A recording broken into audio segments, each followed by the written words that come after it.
Evangelho segundo escreveu Lucas, capítulo 7, versículo de número 11 ao 15, diz assim: Logo Jesus foi a uma cidade chamada Naim, e com ele ia os seus discípulos e uma grande multidão.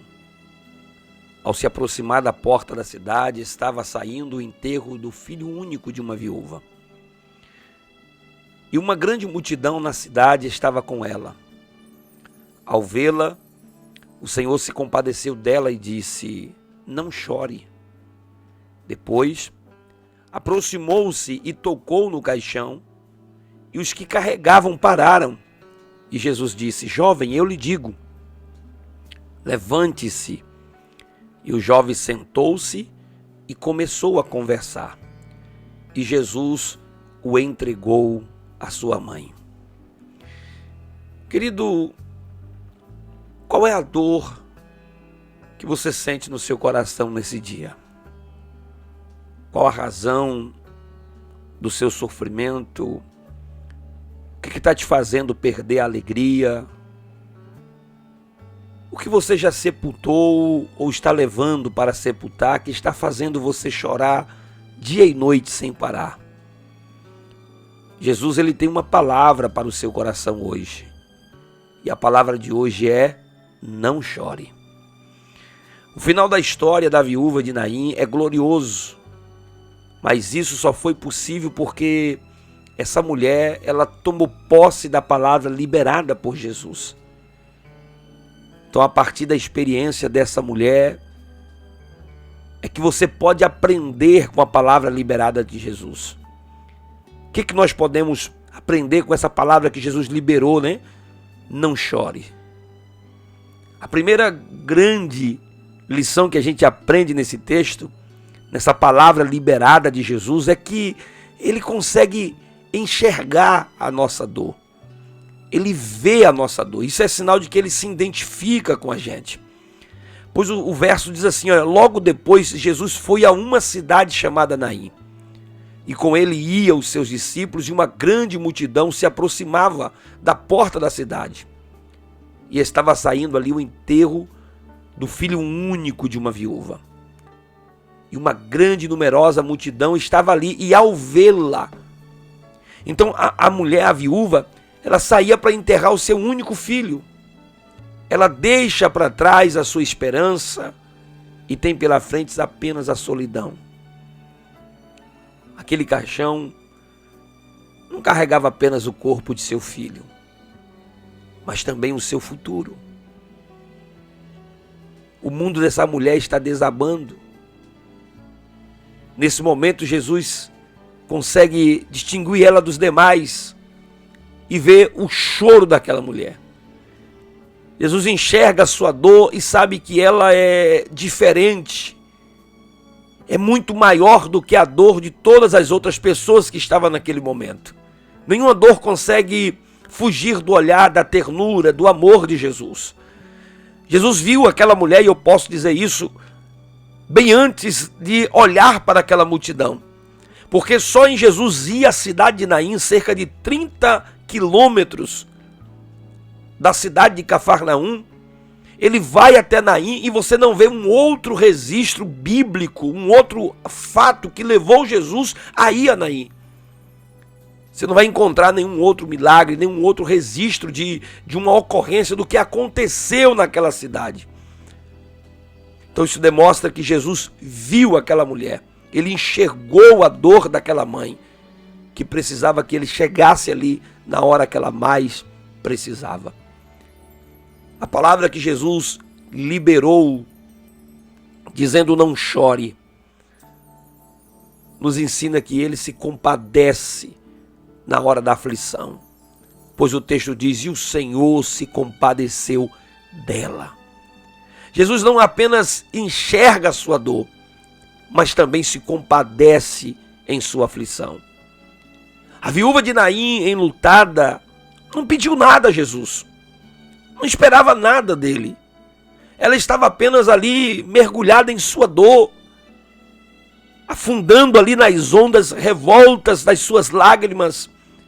Entretanto, Jesus, enxergou a sua dor e se compadeceu em sua aflição. As entranhas de Jesus, como diz algumas versões, se movem e ele inclina seu coração cheio de compaixão para aquela mulher. Com a sua compaixão, Jesus estava mostrando àquela mulher que ele se importava com ela e com toda a tragédia que havia acontecido com aquela mulher. E eu quero te dizer nesta manhã, Jesus se compadece da sua aflição. Jesus se compadece da sua angústia, do seu momento de desespero, dessa angústia que você está vivendo, que você está passando.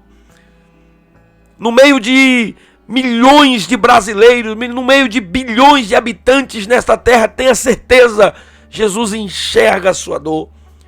Jesus enxerga a sua angústia, a sua aflição. E tem uma palavra de Deus liberada para a sua vida, liberada para a sua casa, liberada para o seu casamento, liberada para a sua alma, para que Ele possa confortar você e que a graça de Deus possa te alcançar nesta manhã. Essa palavra que Jesus liberou, dizendo não chores, nos ensina que Ele deseja estancar as nossas lágrimas. Pois ao vê-la, o Senhor se compadeceu dela e disse, não chore. Como dizer não chore para uma mulher que já havia perdido seu marido e agora acabara de perder o seu filho único? Mas Jesus libera uma palavra de ordem para aquela mulher dizendo, não chore. O mesmo Jesus que ordena é o mesmo Jesus que tem poder para estancar as lágrimas. Seu poder não é apenas para consolar a sua dor, mas também para consolar e colocar um ponto final na causa do choro daquela mulher. Jesus era o único que podia dizer esta expressão, não chores, porque ele tinha como resolver o motivo, a razão do choro, a razão das lágrimas. E eu não sei o que é que está lhe fazendo chorar nessa manhã. Eu não sei o que é que está causando esta dor. Mas o Cristo que eu estou ministrando nesta manhã, Ele tem poder de abençoar a sua vida. Ele tem poder de abençoar a sua casa. Ele tem poder de abençoar o seu casamento. Ele tem poder de abençoar a sua história. Essa palavra que Jesus liberou, meu querido, nos ensina que Ele tem poder de fazer um milagre em sua vida. Pois o texto diz que depois se aproximou, tocou no caixão, os que carregavam pararam. E Jesus disse àquele jovem, eu lhe digo, levanta-te. E ele se levantou. Jesus não se afasta, Ele chega mais perto.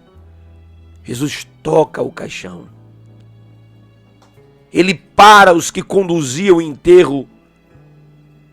Ele para aqueles que carregavam o morto.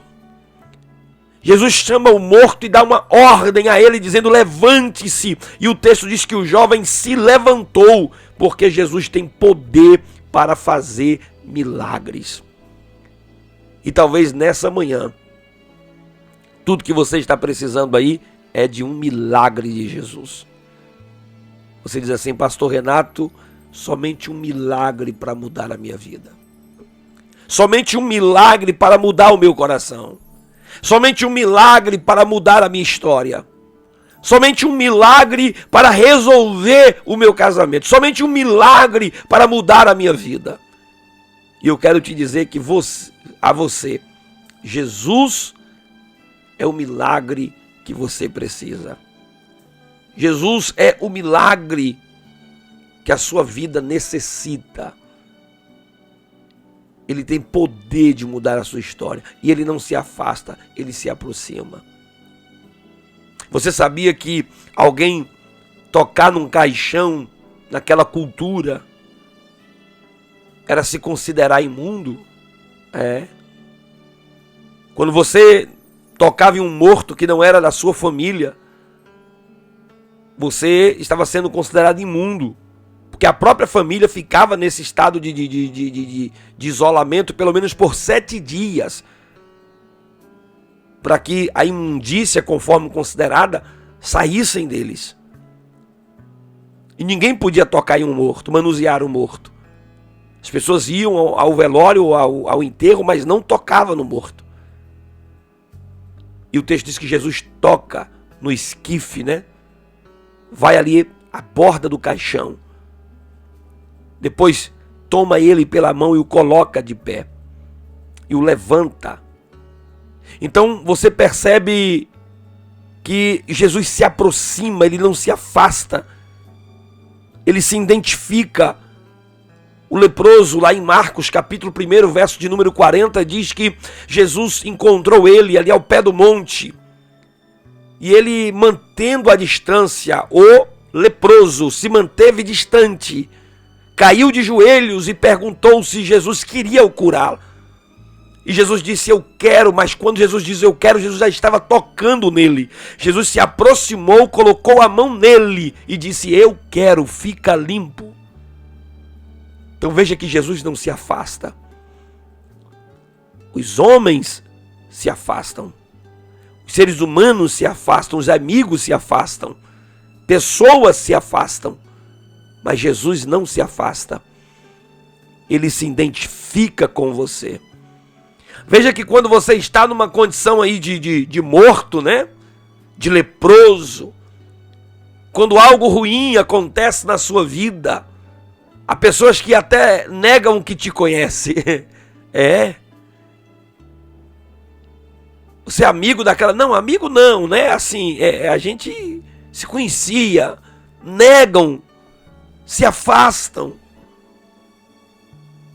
Os amigos vão se distanciando porque você está leproso.